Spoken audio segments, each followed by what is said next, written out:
My name's Nick Lane. I work for Mobilesquared. In a minute, we'll obviously get the panelists up and we'll do the debate where we will touch on the future of messaging, A2P, RCS, CPaaS, etc., the impact that regulation will have, so on and so forth. But we just thought we'd give you a little sneak peek of some of our data to kind of set the scene.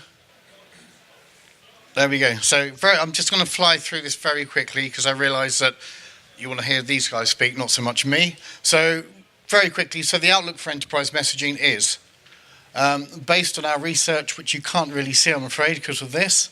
But in terms of total traffic, we believe there's about 1.7 trillion A2P SMS sent throughout 2017.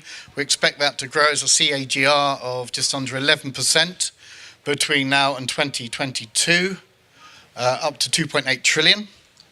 That will generate revenues of 26.6 billion by 2022, which is up from just under 12 billion at the end of last year, a CAGR of 17.5%. That increase is being driven because more operators are locking down their networks with SMS firewalls. We can come on to SS7 firewalls later. Our research puts about 48% of mobile operators with a next generation A2P SMS traffic firewall in place. We expect that to be 82% by 2022. In terms of RCS, this is data that's publicly available from the GSMA.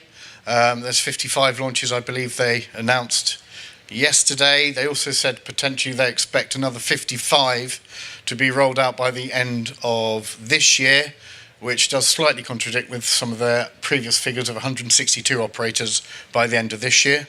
Either way, we still think there'll be almost about 500 operators by 2022, having launched RCS. Just to clarify, that would be peer-to-peer RCS. We'll come on to the A2P RCS. Again, difficult to read, I'm afraid, because of the screen and the lighting, but this is some research that we did on behalf of MEF. If you are a MEF messaging member, you can access the white paper, which is looking at the outlook of enterprise messaging and the impact that RCS will potentially have. Within that, we did conduct some mobile operator research, and based on the research where we extrapolated out against the mobile operators, it suggested around 62% would be investing or plan to invest in RCS by 2020. Of that, 29% will invest in chatbots. We also asked potentially what would a mobile operator be looking to generate on a monthly basis in terms of wholesale revenues through RCS. So, and that obviously we can't give an actual date to this because it will depend when they launch, but we asked them within a 12-month period. So after the first 12 months, on average, an operator said they would be looking to generate somewhere in the region of $625,000 per month, or just under 7.5 million per year. And again, within 36 months, what would that figure be? Around 835,000 or 10 million a month. So what does that mean? Potentially then, after 12 months, the RCS market could be worth just under 5 billion. For mobile operators, that could grow after 36 months to 6.5 billion. So what do enterprises think? So this is some research we conducted in December. We looked at 3 markets, the UK, France, Germany. This is 300 enterprises, 100 in each. Also split evenly between small, medium and large. So the key findings here is that 82% of enterprise are interested in RCS. Just to obviously point this out, only 18% of enterprises were not interested in RCS. That's a very good figure.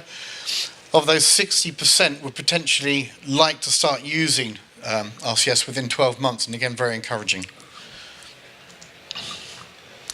So we also asked what would RCS mean as a result of their existing communication strategy.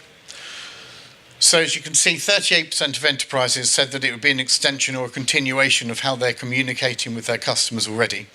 Another 25% said that they're potentially heading in that direction. Therefore, it would be quite easy to potentially integrate the whole RCS concept within that. 20% said it would be a massive change, but they would be interested. And again, we're coming back to that 18% that aren't interested. But I guess, again, the big number here is that 2/3 of enterprise are interested in RCS, and it would potentially be a natural evolution for them. What pricing model would most appeal? We might touch on pricing in the panel. 30% would favour SMS pricing, 26% would favour email pricing, 19% an all-you-can-eat model. When you want to start using RCS, we've kind of touched on this, but typically 60% would be very interested in rolling this out within 12 months, 17% within 36 months, and 5% just beyond that. What does this mean? In terms of the markets that we cover, and the markets where we've conducted extensive enterprise research, potentially RCS would see a 30% uplift in enterprises using messaging compared to just A2P SMS today.